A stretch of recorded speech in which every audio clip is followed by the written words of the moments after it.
So I'd like to show you today our CleanSlate Kiosk. This is a kiosk that uses ultraviolet C light to clean devices that you put inside of it. It's safe, it's chemical free. The great thing is it works very, very quickly. So I can take my phone, or really any object that will fit inside, and shut the door.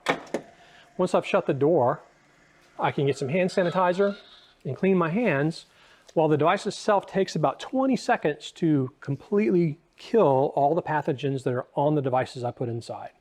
There's 360-degree coverage of light, and it kills down to 99.999% efficacy. So it's super effective at killing the viruses and bugs that may be on your devices. And when it's done, the lid opens automatically, and I pull my devices out.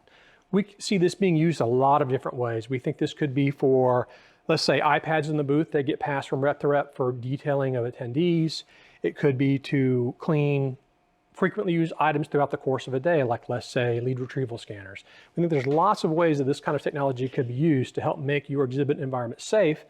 And it might also be something you could use as a traffic builder. Hey, come on into the booth. Let's talk about the products and services that we're offering. And while we're doing that, let's take a few minutes and clean your phone and your car keys so that the rest of your day you don't have to worry about pathogens that may be on those devices. So if you have any questions at all about the CleanSlate Kiosk, give us a call. Thank you.